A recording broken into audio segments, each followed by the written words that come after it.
ദിയ കൃഷ്ണയുടെയും അശ്വിൻ ഗണേഷിൻ്റെയും മകനായി ഓമി സോഷ്യൽ മീഡിയയിലെ താരമാണ്.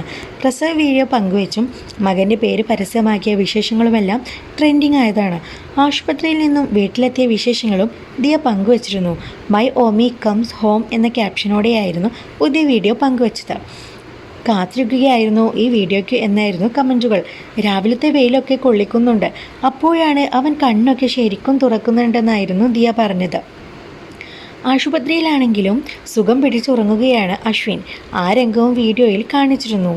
വീട്ടിലേക്ക് പോകുന്നതിന് മുന്നേയായി മേക്കപ്പ് ഒക്കെ ഇട്ട് ഒരുങ്ങിയിരുന്നു ദിയ.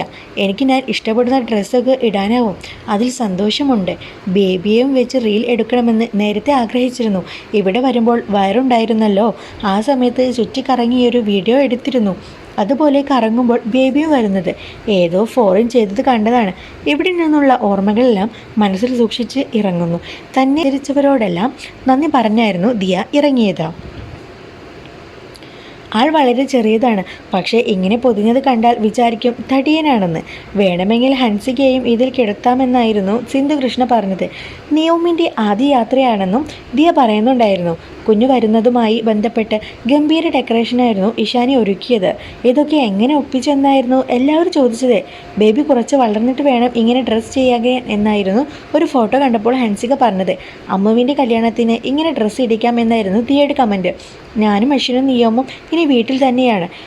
പെറ്റേണിറ്റി ലീവൊക്കെ എടുത്തിട്ടുണ്ട്. മോൻ ഉറങ്ങുമ്പോഴാണ് എനിക്കും ഉറങ്ങാനാവുന്നത്. ഡയപ്പർ മാറ്റാനും ഡ്രസ് ചേഞ്ചിനുമാണ് അവൻ കരയുന്നത്. അതുപോലെ ഒട്ടും നനവും പാടില്ല. എത്ര വലിയ ബഹളമാണെങ്കിലും അവൻ ഉറങ്ങിക്കോളും. വായൊക്കെ തുറന്നു വെച്ചാണ് ഉറക്കം.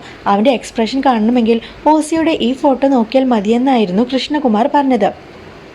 നീയും പണ്ട് ഇങ്ങനെയായിരുന്നു, എല്ലാം അത്ഭുതമാണ്. മിസ്റ്റർ ബീൻ തന്നെ അതെനിക്ക് പ്രിയപ്പെട്ട ക്യാരക്ടറാണെന്നായിരുന്നു ദിയ പറഞ്ഞത്. എൻ്റെ എനർജിയും ഒരു ബോയുടെ കൂടിയായാൽ ഇനി കെട്ടിയിടേണ്ടി വരും. ഊട്ടിയിലൊക്കെ പോയ സമയത്ത് മുഴുവനും ഓട്ടമായിരുന്നു. ഞാൻ എല്ലാവരെയും മരം കയറ്റുമായിരുന്നു, ഇവനെയും കയറ്റും.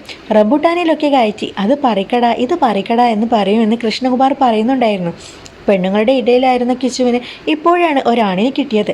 ആരെങ്കിലും സംസാരിച്ചുകൊണ്ടിരിക്കണം, പിന്നെ ഇങ്ങനെ നടക്കണം, അതേ ഇവന് വേണ്ടൂ.